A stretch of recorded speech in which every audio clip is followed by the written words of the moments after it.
Bryan, are you pouring wine? I'm pouring wine for you, Keith. Actually, that was for you. It was, but that's because your glass is full. Is it the same amount? We're close. We're close. Okay. Oh, there we are. Yeah, it looks perfect. So we can move on now. Move forward. Forward Hold it. And telling everyone that this is Keith. This is Keith. I'm Bryan. That's Bryan. And we are the DenverWineGuys.com. Bryan likes saying that. Yeah, I like saying it too. Yeah, I like it. It's fun. I like it when we say it together. I mean, simultaneously. That's a good thing. All right. Hey, here we are. And again, part 2 of Lynfred Winery. Which is Lynn, and Fred. There we go. And this is part 2, and it's interesting because Bryan doesn't know where this is from yet.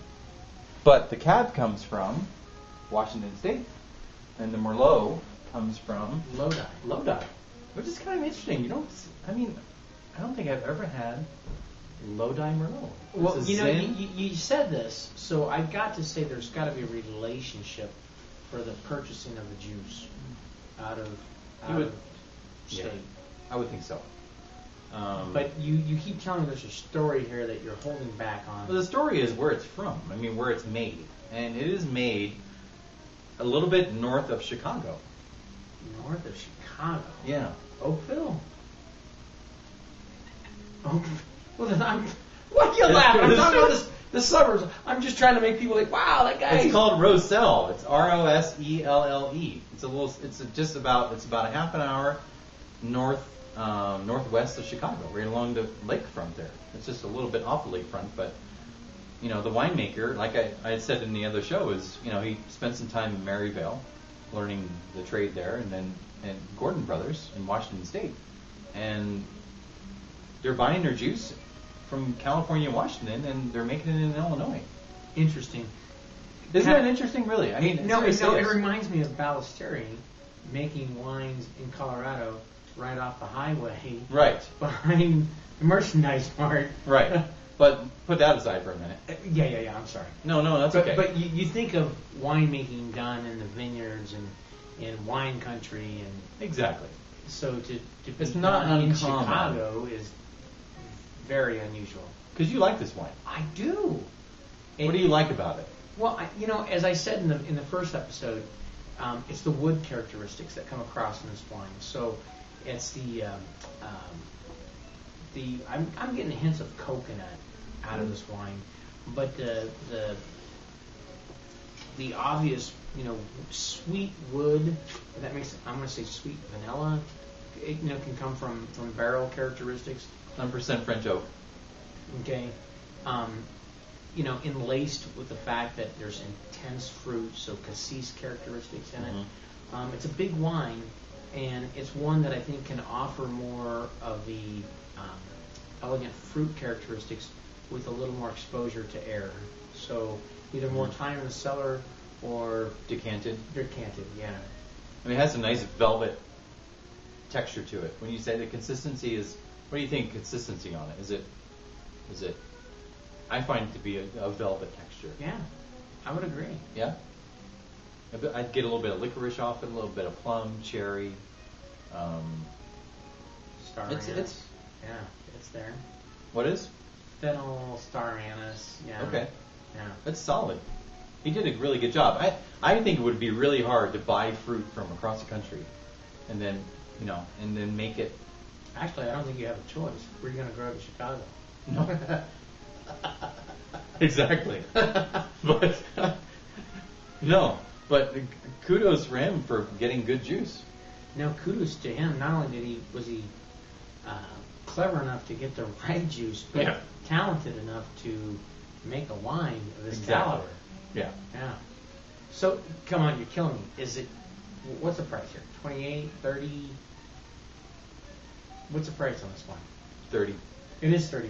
Yeah. Good job. All right. Yeah. 28 to 30.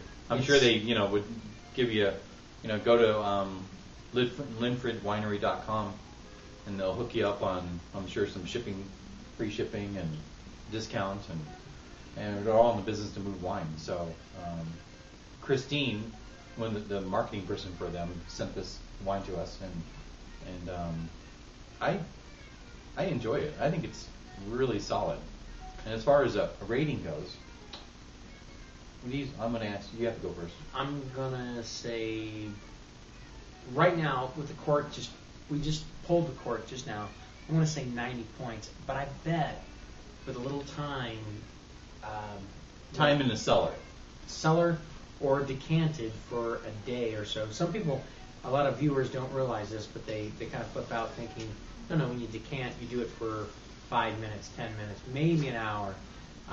What a lot of people don't realize, when you pull the cork out of a bottle, it can really benefit from having a day, even 2 days, being open. Mm-hmm. And this wine is that tight, but still offers a lot, even immediately being corked. I mean, pulling the cork out of it. Right. Freshly opened. Yeah, I'm going to say that it could be in a day or so 92 points. Really? Yeah. But right now I'm going to give it a 90. I'm going to give it. I'm going to say 89 points. Really? Yeah, I can put a plus on there. I agree. I mean, I think it. I actually think 3 to 5 years laying down. I think it needs stellar. It'll be stellar. It will be. I mean, it's really good right now, no doubt. It has a great texture to it, great mouthfeel. Definitely that French oak comes through. The juice, it has. The quality's way up. For $30, I think it's well worth it. Without a doubt. And your descriptor of velvety is good too, because on the texture on your palate, if you picture velvet, it's thick but smooth, mm-hmm. so it's got heavy viscosity but very pleasantly accepted on the palate. Food? What would you say a food pairing would be what, real quick? You know what? This is a good question. Yeah. I think a lot of people would go into classic things like, steak and again, high protein dishes. I want to hear something else. Oh, I'm going to tell you, forget the food. I think this is a wine that is just great on its own. This is, when I think of cocktail wine, yeah. I mean, it is a great food wine. It's a classic sure. food wine. But this is the kind of wine I want to sip on the patio. Watch the sunset. Sunset or next to the fire, or exactly that big bearskin. No, absolutely. Is that the way it ended up? I end the show right there. I think we're going to have to end it. I think so. Our time is out. I'm Bryan, and I'm Keith, and we are the DenverWineGuys.com. And we'll see you next time. Great job, Lynfred Winery. Kudos. We enjoyed it. So will you.